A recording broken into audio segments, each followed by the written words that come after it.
Hollywood story teller की आज की कहानी है स्लीपी हॉलो। इसके डायरेक्टर हैं टिम बर्टन। तो मूवी के पहले सीन में पीटर वैन गैरेट अपना विल साइन करता है। वो उस पर मुहर लगाकर सील करके बैग में रख देता है। अगले सीन में पीटर एक हॉर्स कैरेज में होता है जो खेतों से होकर गुजर रहा था। तभी सन्नाटा छा जाता है और पीटर बाहर झांक के देखता है। बाहर बैठा उसका बेटा डर्क भी डर जाता है। तभी एक तलवार चलने की आवाज़ आती है और पीटर देखता है कि डर्क का सर धड़ से अलग हो चुका है। पीटर घोड़े गाड़ी से बाहर कूद जाता है और खेतों के अंदर भागने लगता है। फिर उसे अपने पीछे तलवार निकलने की आवाज़ आती है और कोई उसका सर भी काट देता है। अब 1799 के न्यूयॉर्क सिटी में कांस्टेबल इकाबॉट क्रेन को दिखाया जाता है, जिसे नदी में एक लाश तैरती हुई मिलती है। उसका सीनियर उस लाश को जलाने का आदेश देता है। क्रेन मृत शरीर की जांच करना चाहता था, पर उसका सीनियर कहता है कि ये अधर्म का काम है। फिर उसके सीनियर के पास एक चोर को लाया जाता है, जिसे दंड में वो नदी में फिकवा देता है। अब क्रेन समझ जाता है कि उस आदमी को भी पुलिस वालों ने ही मारा था। सुबह म्यूनिसिपल वॉच हाउस में क्रेन अपराधियों को यातना देने वाले उपकरणों की निंदा करता है। वो कहता है कि बिना किसी तहकीकात के लोगों को जेल में डालना अन्याय है। जज और उसका पुलिस सीनियर उसको बिल्कुल पसंद नहीं करते। क्रेन बोलता है कि अपराध सुलझाने के लिए नई वैज्ञानिक तकनीकें इस्तेमाल करनी चाहिए। गुस्सा होकर जज उसे स्लीपी हॉलो जाने के लिए कहता है, जो उत्तर में न्यूयॉर्क से 2 दिन की दूरी पर स्थित एक शहर है जहां डच समुदाय के किसान रहते हैं। 2 हफ्तों के अंदर वहां 3 लोगों की हत्या की गई है और तीनों का सर गायब है। क्रेन इस केस को स्वीकार कर लेता है। जज उसे चैलेंज करता है कि ये केस उसके तरीकों की परीक्षा है। कांस्टेबल इकाबॉट क्रेन चल देता है स्लीपी हॉलो की ओर। स्लीपी हॉलो में शाम ढल रही होती है और लोग अपनी खिड़कियां बंद कर रहे थे। क्रेन को बॉल्टस वैन टैसल के घर जाना होता है। उसने ही मर्डर्स इन्वेस्टिगेट करने के लिए पुलिस की हेल्प मांगी थी। बॉल्टस का दरवाज़ा खटखटाते समय अंधेरे में क्रेन को एक आदमी और औरत आपत्तिजनक स्थिति में दिखते हैं। फिर दरवाज़ा खुलता है और अंदर पार्टी चल रही होती है। वहाँ बॉल्टस की बेटी कैटरीना वैन टैसल आंखों पे पट्टी बांधकर एक गेम खेल रही होती है, जिसमें वो क्रेन को किस कर देती है। इससे कैटरीना का प्रेमी ब्रॉम बुरी तरह से जल जाता है। क्रेन बॉल्टस से मिलने के लिए कहता है, पर ब्रॉम उससे लड़ाई करने लगता है। तभी बॉल्टस वहाँ आ जाता है। क्रेन उसे अपना परिचय देता है और बॉल्टस क्रेन को अपने घर में रहने के लिए एक कमरा दे देता है और फिर वो अपने कुछ दोस्तों को बैठक में आने का इशारा करता है। जब क्रेन नीचे बैठक में आता है तो बॉल्टस अपनी वाइफ मैरी को बाहर भेज देता है। फिर वो क्रेन को अपने 4 दोस्तों से मिलवाता है।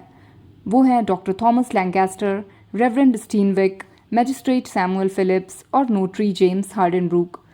क्रेन पूछता है कि क्या उन लोगों को किसी पे शक है, जिस पे सभी उसकी अनभिज्ञता पर अवाक रह जाते हैं और फिर बॉल्टस उसे सरकटे घुड़सवार की गाथा सुनाता है। वो एक भाड़े का जर्मन सैनिक था जो ब्रिटेन की तरफ से लड़ रहा था, पर वो बाकियों की तरह पैसों के लालच में नहीं बल्कि खून खराबे के शौक के लिए आया था। खुद को भयंकर दिखाने के लिए अपने दांतों को घिस कर नुकीला कर लिया था। 1779 की सर्दियों में स्लीपी हॉलो के पास ही पश्चिमी जंगलों में अमरीकी सैनिक उसे ढूंढ रहे थे और वो उनसे छुप रहा था। तभी जंगल के बीच 2 छोटी लड़कियां उसे देख लेती हैं। वो उन्हें चुप रहने का इशारा करता है, पर पहली लड़की आवाज़ करती है जिससे सारे सैनिक वहां आ जाते हैं। दूसरी लड़की तो डर के भाग जाती है, पर पहली वहां रहकर सब कुछ देखती है। सैनिक उस हत्यारे की तलवार से ही उसका सर कलम कर देते हैं और उसके मृत शरीर को वहीं दफना देते हैं। 20 साल बाद अचानक वो घुड़सवार जाग चुका है और अपनी सनक में सर काट रहा है। क्रेन ये सब भूत प्रेत की बात मानने से इनकार कर देता है। रेवरेंड स्टीनविक क्रेन को एक बाइबल पढ़ने के लिए देता है। उसमें वैन टैसल की फैमिली ट्री होती है जिसमें वैन गैरेट्स भी होते हैं। क्रेन दावा करता है कि ये हत्यारा एक इंसान ही है और वो उसे ढूंढ के रहेगा। फिर देर रात को जोनाथन मैस्बेथ जंगल की ओर बंदूक तानकर सरकटे घुड़सवार के आने का वेट कर रहा होता है। तभी घोड़े के कदमों की आवाज़ें आती हैं और जोनाथन गोली चला देता है। फिर अगले ही पल सरकटा घुड़सवार उसका पीछा करने लगता है और वो जोनाथन का सर धड़ से अलग कर देता है। अगली सुबह क्रेन किलियन से अपने लिए एक घोड़ा लेता है। किलियन की वाइफ एलिजाबेथ वहाँ की मिडवाइफ थी और उन दोनों का एक बेटा थॉमस भी होता है। तभी कोई चिल्लाता है कि फिर से घुड़सवार ने एक हत्या कर दी है और क्रेन और किलियन वहाँ चले जाते हैं। क्रेन सबको समझाता है कि कैसे हमलावर ने पहले जॉनथन को मार दिया और फिर वापस आया उसका सर उठाने के लिए। जॉनथन का अंतिम संस्कार होता है जहां ब्रॉम कटरीना के साथ आया होता है। जॉनथन का बेटा छोटा मैस्बेथ क्रेन से कहता है कि वो अपने पिता की मौत का बदला लेने के लिए क्रेन के साथ काम करेगा। फिर भी क्रेन उसे मना करके जाने लगता है। तभी सैमुअल क्रेन के पास आकर उसे बताता है कि जॉनथन चौथा नहीं बल्कि 5वां विक्टिम था। 4 कब्रों में 5 मृत लोग हैं। रेवरेंड स्टीनविक उन दोनों को बात करते देख लेता है। अब क्रेन छोटे मैस्बेथ को सहायता के लिए बोलता है और वो चारों कब्रों से ताबूतें निकलवाते हैं। उनमें से एक विनशिप की विधवा की लाश होती है और उसके पेट पे एक कट मार्क होता है। क्रेन विधवा की लाश को लेकर डॉक्टर थॉमस के क्लिनिक में आ जाता है और पोस्टमार्टम करता है। बाहर बॉल्टस और उसके साथी भी आ जाते हैं। क्रेन किताबों से देख देख कर लाश की परीक्षा करता है। फिर वो बाहर आकर बताता है कि वो विधवा प्रेग्नेंट थी। क्रेन घबरा कर उठता है और पानी पीने नीचे जाता है। नीचे कटरीना छुप कर किताब पढ़ रही होती है। वो बताती है कि उसके पिता को लगता है कि रोमांस की कहानियाँ पढ़ने से ही उसकी माँ 2 साल पहले दिमागी बुखार से मर गई। उसकी माँ की सेवा करने जो नर्स आई थी अब वही कटरीना की सौतेली माँ मैरी है। कटरीना बताती है कि वो लोग बहुत गरीब थे। फिर वैन गैरेट्स ने उसके पिता को 1 एकड़ ज़मीन और एक झोपड़ी दी जिस पे उसने बहुत मेहनत की और आज वो लोग संपन्न हो गए। फिर कटरीना अपनी माँ की मंत्रों की किताब क्रेन को गिफ्ट करती है। फिर कटरीना उसे अपनी पुरानी झोपड़ी दिखाने ले जाती है। वहाँ एक आर्चर की आकृति बनी होती है। रात को क्रेन बॉल्टस के चारों दोस्तों को आपस में बहस करते हुए देख लेता है। फिर सैमुअल स्लीपी हॉलो छोड़कर जाने लगता है। सैमुअल कहता है कि क्रेन की मदद करने की वजह से उसकी जान को खतरा है। क्रेन कहता है कि कोई घुड़सवार ना था, न है और ना हो सकता है। तभी वहाँ सन्नाटा छा जाता है और फिर घोड़े के कदमों की आवाज़ें आती हैं और क्रेन सरकटे घुड़सवार को देखकर बौखला जाता है। सरकटा जंतर पकड़े हुए सैमुअल का गला काट देता है और उसका लुढ़कता हुआ सर क्रेन अपने पैरों के बीच रोक लेता है। वो सरकटा क्रेन के पास आकर सर उठाकर ले जाता है और ये सब देखकर क्रेन वहीं पे बेहोश हो जाता है। फिर मैस्बेथ और क्रेन जंगल में आ जाते हैं। तभी उन्हें एक गुफा से एक औरत के गाने की आवाज़ आती है। क्रेन बंदूक निकाल लेता है और दोनों अंदर जाते हैं। अंदर एक डायन बैठी होती है। मैस्बेथ पूछता है कि क्या वो डायन सरकटे घुड़सवार का पता बता सकती है। डायन मैस्बेथ को बाहर जाने बोलती है और क्रेन को अपने पास बुला लेती है। उसके बाद डायन अपने हाथ खुद ही बेड़ियों से बांध लेती है और फिर कुछ जादू टोना करने लगती है, जिसके बाद वो बेहोश हो जाती है। क्रेन उसे जगाने की कोशिश करता है कि तभी उस डायन का चेहरा बहुत डरावना हो जाता है और वो बोलती है कि सूर्यास्त की दिशा में जाओ, वहाँ मृतकों का पेड़ मिलेगा, उसके नीचे उस घुड़सवार का ठिकाना है। इतना बोलकर वो डायन फिर बेहोश हो जाती है और वहाँ से निकलकर वो दोनों वही रास्ता फॉलो करते हैं। बीच में कटरीना भी वहाँ उनकी मदद करने आ जाती है, जिससे क्रेन को बहुत अच्छा लगता है। तभी मैस्बेथ उन्हें मृतकों का पेड़ दिखाता है। क्रेन देखता है कि उस पेड़ पे खून लगा है। फिर एक कुल्हाड़ी लेकर वो पेड़ को काटने लगता है। उसमें से खून की बौछारें होती हैं और पेड़ के नीचे कई कटे हुए सर मिलते हैं। मैस्बेथ डर जाता है। क्रेन कहता है कि ये पेड़ 2 दुनिया के बीच का दरवाज़ा है। पेड़ की जड़ों के पास की ज़मीन ढीली होती है। क्रेन उसे खोदता है तो अंदर एक कंकाल होता है जिसकी खोपड़ी गायब होती है। क्रेन कहता है कि इसलिए वो घुड़सवार अपनी कब्र से निकलता है लोगों के सर लेने, क्योंकि उसके खुद का सर किसी ने चुरा लिया है। तभी पेड़ की जड़ें हिलने लगती हैं और बीच से वो सरकटा बाहर निकलता है। वो उन तीनों को नज़रअंदाज करके वहाँ से चला जाता है। क्रेन उसका पीछा करता है पर घुड़सवार बहुत तेज़ होता है और वो आगे निकल जाता है। आज ब्रॉम सरकटे को मारने के लिए घूम रहा होता है, पर सरकटा सीधा किलियन के घर का दरवाज़ा तोड़कर अंदर आ जाता है। किलियन चिल्लाता है और बेथ थॉमस को छुपाने लगती है। सरकटा किलियन का सर काट देता है और फिर बेथ को भी बड़ी बेरहमी से मार देता है। उसके बाद फ्लोर पे कुल्हाड़ी मारकर वो छोटे से थॉमस को भी ढूंढ लेता है। तीनों के सरों को एक पोटली में भरकर सरकटा वहाँ से निकल रहा होता है कि तभी ब्रॉम उस पर गोली चला देता है। सरकटा नीचे गिर जाता है पर फिर से उठकर आगे बढ़ने लगता है। उसे रोकने के लिए ब्रॉम उस पर वार करता जाता है। क्रेन वहाँ पहुंचकर ब्रॉम को मना करता है, लेकिन ब्रॉम सरकटे से भिड़ जाता है और फिर क्रेन भी उसकी मदद करता है। पर क्रेन का सिकल सरकटे के पीठ में अटक जाता है और फिर क्रेन ब्रॉम को लेकर भागने लगता है। सरकटा अचानक से उनके सामने कूदकर क्रेन के सीने में तलवार घुसा देता है। ब्रॉम उसका मुकाबला करता है पर अंत में सरकटा ब्रॉम के शरीर के 2 टुकड़े कर देता है और क्रेन वहीं पे बेहोश हो जाता है। डॉक्टर थॉमस क्रेन के जख्म को देखकर कहते हैं कि वो ठीक हो जाएगा, पर उसे फीवर था और वो कटरीना को पुकारता है। इधर कटरीना एक टोटके वाला काढ़ा बनाती है और क्रेन के लिए लेकर आती है। क्रेन कहता है कि उसने ब्रॉम को रोकने की बहुत कोशिश की। सरकटा ब्रॉम को मारने नहीं आया था, वो चुने हुए लोगों को ही मारता है। वो उसे कंट्रोल करता है जिसने उसकी खोपड़ी चुराई है। फिर कटरीना उसे काढ़ा पिलाती है और वो सो जाता है। अगली सुबह कटरीना की सौतेली माँ मैरी बताती है कि उनकी नौकरानी सैरा भाग गई। फिर वहाँ मैस्बेथ आ जाता है और क्रेन दिमाग लगाना शुरू कर देता है।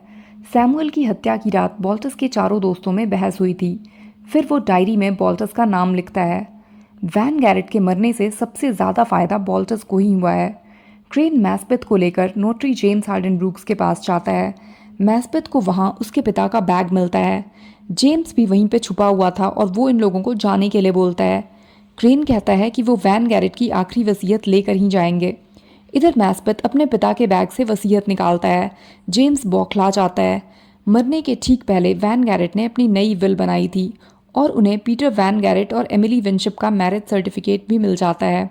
वैन गैरेट ने अपनी सारी संपत्ति विधवा विनशिप के नाम कर दी थी। ये वसीयत थी हत्यारे और संपत्ति के बीच आ रही थी। जेम्स कहता है कि हम चारों इस षड्यंत्र में अपनी मर्जी से नहीं आए, जिस पे क्रेन को सब समझ आ जाता है। रेवरेंड स्टीनविक ने छुपा कर उन दोनों की शादी करवाई थी। डॉक्टर थॉमस लैंकास्टर ने प्रेग्नेंट एमिली की जांच की थी। मैजिस्ट्रेट सैमुअल फिलिप्स ने उन्हें कानूनी रक्षा दी थी और नोटरी जेम्स हार्डन ब्रूक ने उन कागजातों को छुपाकर अपने पास रखा था जो वैन गैरेट ने अपने भरोसेमंद नौकर जोनाथन मैस्बेथ से भिजवाई थी। जेम्स कहता है कि उसे नहीं पता था कि इसकी वजह से हत्या हो जाएगी। क्रेन बताता है कि सरकटे ने वैन गैरेट की जायदाद के लिए लोगों को मारा और उसे वही कंट्रोल कर रहा है जिसे पता था कि उसकी कब्र कहाँ है, जिसने खुदाई करके उसकी खोपड़ी चुरा ली। खोपड़ी वापस करने पर ही राक्षस वापस पाताल में जा सकता है, पर यह सब वही करेगा जिसे इसका फ़ायदा मिलेगा, और वो वैन गैरेट का अगला रिश्तेदार बॉल्टस वैन टैसल है। फिर क्रेन और मैस्बेथ वापस लौटते हैं तो वहाँ कटरीना बैठी होती है। वो बताती है कि बॉल्टस चाहता है कि क्रेन वापस न्यूयॉर्क चला जाए क्योंकि उसे पता है कि वो उसी पे शक कर रहा है। वहाँ से जाते हुए कटरीना सबूतों को ड्रॉर में रखते हुए देख लेती है। फिर एक मकड़ी देखकर क्रेन डर जाता है और मैस्बेथ उसे भगाने लगता है। बेड के नीचे उन्हें पिंक चौक से बनी एक ड्राइंग दिखती है। मैस्बेथ कहता है कि ये शैतान की आंख है, क्रेन पे कोई जादू टोना कर रहा है। फिर देर रात क्रेन किसी को घर से बाहर जाते देखता है और ये लोग उसको फॉलो करते हैं। क्रेन मैस्बेथ को रुकने बोलकर बंदूक निकालकर अकेले आगे जाता है, पर वो देखकर दंग रह जाता है कि वहाँ लेडी मैरी और रेवरेंड स्टीनविक आपत्तिजनक स्थिति में थे। मैरी एक खंजर से अपनी हथेली काट लेती है और ये सब देख क्रेन शर्मिंदा होकर चला जाता है। वापस आकर वो पाते हैं कि ड्रॉअर में से विल और मैरिज सर्टिफिकेट गायब है। कटरीना ने उन्हें जला दिया था। क्रेन कटरीना की पुरानी झोपड़ी में उसे ढूंढ लेता है। वो कहती है कि उसके पिता बेकसूर हैं। क्रेन कहता है पर बॉल्टस के अलावा और कौन हो सकता है। कटरीना कहती है ये पता लगाना उसका काम है, पर क्रेन कहता है उसे अपने तर्क पे यकीन है। इससे कटरीना दुखी होकर वहाँ से चली जाती है। अगले दिन मैरी कहती है कि वो जानती है कि क्रेन ने पिछली रात को उसे देख लिया था और वो ये बात बॉल्टस को ना बताए। तभी बॉल्टस वहाँ आ जाता है और बताता है कि जेम्स ने पिछली रात को फांसी लगा ली, इसलिए रेवरेंड स्टीनविक ने अभी चर्च में मीटिंग बुलाई है जहां हर कोई क्रेन के खिलाफ बोलेगा। फिर बॉल्टस मैरी का हाथ देखता है तो वो कहती है कि किचन में कट गया, और फिर वो जख्म पे लगाने के लिए एरोरूट के फूलों को लेने बॉल्टस के साथ जंगल के पास जाती है। वहाँ उसके पीछे सरकटा आ जाता है। डर कर बॉल्टस वहाँ से भागकर सीधा चर्च आ जाता है। वो कटरीना को बताता है कि सरकटे ने मैरी को मार दिया। उसके पीछे सरकटा भी वहाँ आ जाता है। लोग चर्च का दरवाज़ा बंद कर लेते हैं। स्टीनविक बॉल्टस को कहता है कि यहाँ आकर वो सबकी जान को खतरे में डाल रहा है। कटरीना परेशान होकर ज़मीन पे कुछ ड्रॉ करने लगती है। क्रेन देखता है कि सरकटा चर्च के बाड़े के अंदर नहीं आ पा रहा। उसकी कुल्हाड़ी भी चर्च की ज़मीन पे पड़ते ही धूल बन जाती है। वो ये बात स्टीनविक को बताता है पर वो नहीं सुनता। इस पे बॉल्टस गन निकाल लेता है। बाकी लोग भी खिड़कियों से सरकटे के ऊपर गोलियां बरसाते हैं पर उसे कुछ नहीं होता। डॉक्टर थॉमस अपने अपराध स्वीकार करते हुए बॉल्टस को बताता है कि उसके चारों दोस्तों ने उसे धोखा दिया है। तभी स्टीनविक एक क्रॉस से उसे मार देता है और बॉल्टस भी स्टीनविक पे गोली चला देता है। फिर घबरा कर बॉल्टस एक बड़ी बंदूक उठा लेता है और सीढ़ियों से ऊपर जाकर सबको बोलता है कि उसके खिलाफ कोई साजिश हो रही है। तभी सरकटे ने चर्च के बाड़े से ही एक खूंटा तोड़कर उसे सीधा वॉल्टस के सीने के आर पार कर दिया और फिर उसे रस्सी से बाहर खींच लिया। उसका सर बाड़े के बाहर निकल गया और सब लोगों के सामने सरकटे ने वॉल्टस का सर धड़ से अलग कर दिया। ये सब देख कटरीना वहीं बेहोश हो गई और क्रेन को उसके हाथ में पिंक कलर का चौक दिखा। चर्च के फ्लोर पर कटरीना ने शैतान की आंख बनाई थी। ये देखकर क्रेन समझ जाता है कि ये सब जादू टोना कटरीना कर रही है।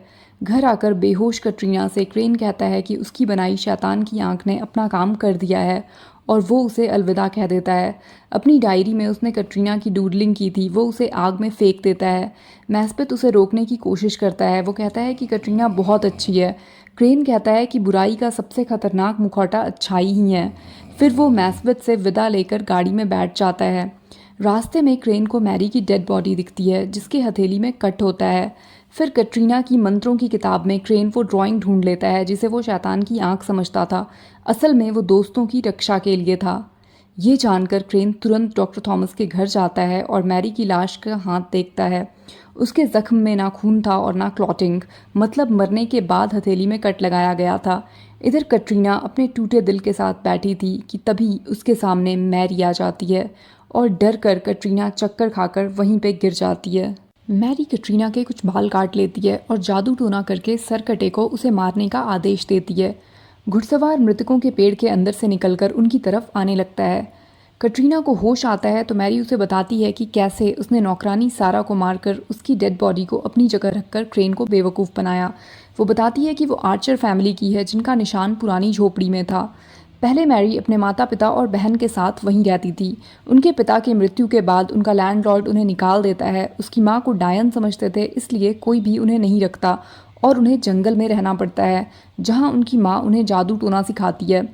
1 साल बाद वो भी मर जाती है। फिर एक दिन मैरी उस घुड़सवार की मौत होते देख लेती है और तभी वो अपनी आत्मा शैतान को समर्पित कर देती है और उस हत्यारे की मदद से वो अपना बदला लेना चाहती थी उनके लैंडलॉर्ड वैन गैरेट से। मैरी आसानी से नर्स बनकर वैन टैसल्स के घर आ गई। कैटरीना की मां को मारकर खुद वॉल्टस की वाइफ बन गई और फिर उसने वैन गैरेट्स को मारा। उसके बाद उन लोगों को जो वैन गैरेट और विधवा विंशिप के बच्चे के बारे में जानते थे और वॉल्टस के चारों दोस्तों को उसने अपने कंट्रोल में रखा था। जेम्स और सैमुअल को डराकर, स्टीनविक को लस्ट से और डॉक्टर को नौकरानी सैरा से उसके अफेयर की वजह से। और अब कटरीना को मारकर प्रॉपर्टी फाइनली उसकी हो जाएगी। वो बताती है कि उसने अपनी छोटी बहन को भी मार डाला क्योंकि उसने क्रेन की हेल्प की थी। तभी मैरी वहाँ मैस्पेथ को देख लेती है। फिर कटरीना और वो भागने लगते हैं। क्रेन भी वहाँ आकर उनसे मिल जाता है और सरकटा भी पहुँच जाता है।